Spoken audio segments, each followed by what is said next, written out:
दुनिया जानती है कि हमारा ये उसूल है, ना हम किसी को पहले छेड़ते हैं और ना ही बाद में किसी को छोड़ते हैं। जय हिंद साथियों, ये सच्चाई है कि आप दोस्त बदल सकते हैं मगर अपना पड़ोसी नहीं, और अगर पड़ोसी पाकिस्तान जैसा हो तो उसे ठीक करने के लिए कठोर दंड देना हमारा पहला कर्तव्य है।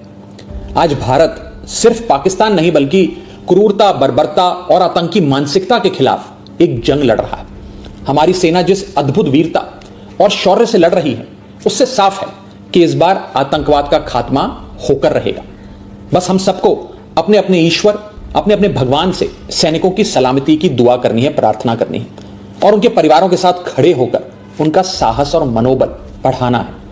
जिन परिवारों से निकलकर कर्नल सोफिया कुरैशी और विंग कमांडर व्योमिका सिंह जैसी बेटियां तिरंगे की शान संभाल रही, जिन परिवारों के बेटे सरहद पर दुश्मन का मुकाबला कर रहे हैं, उन परिवारों के साथ चट्टान की तरह खड़ा होना है। दुनिया जानती है कि हमारा ये उसूल है, ना हम किसी को पहले छेड़ते हैं और ना ही बाद में किसी को छोड़ते हैं।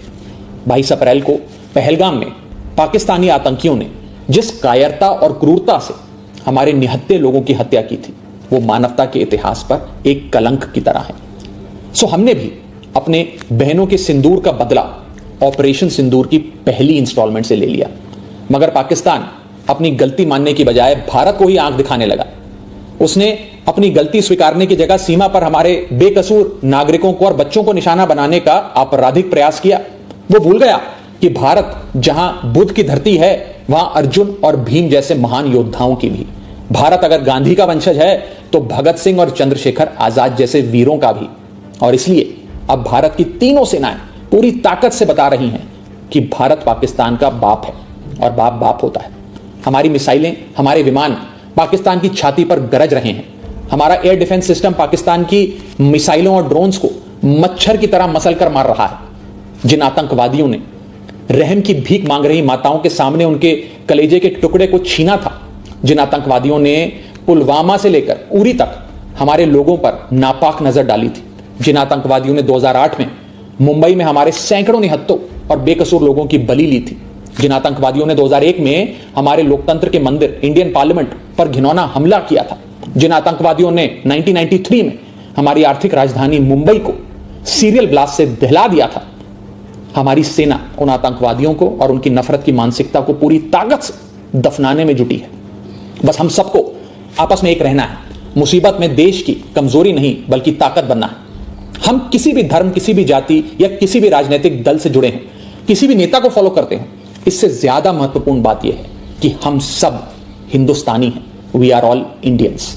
अगर कोई हमारे देश और मातृभूमि की तरफ आंख उठाएगा, उसका जवाब हम सब मिलकर देंगे। हमारी आर्मी, नेवी और एयरफोर्स पाकिस्तान को फिर से याद दिला रहे हैं कि ऐसे ही 1971 में उसको धूल चटाई थी।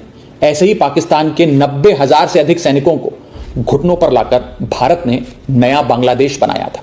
ऐसे ही 1984 में सियाचिन में जब भारत के सैनिकों ने पाकिस्तान के कायरों को दौड़ाया था, ऐसे ही 1999 में कारगिल में हमारी सेना ने पाक के सारे नापाक इरादों को मिट्टी में मिलाया था।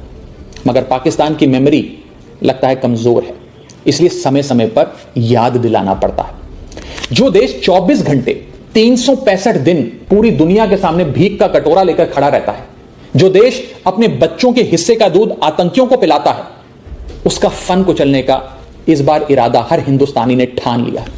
अब की बार पाकिस्तान को सुधार कर रहेंगे। भारत पाकिस्तान को चुनौती और चेतावनी दे रहा है कि सुधर जाओ, वरना अब काशी से लेकर इस्लामाबाद तक बहेगी गंगा, रावलपिंडी में लहराएगा भारत का तिरंगा। जय हिंद।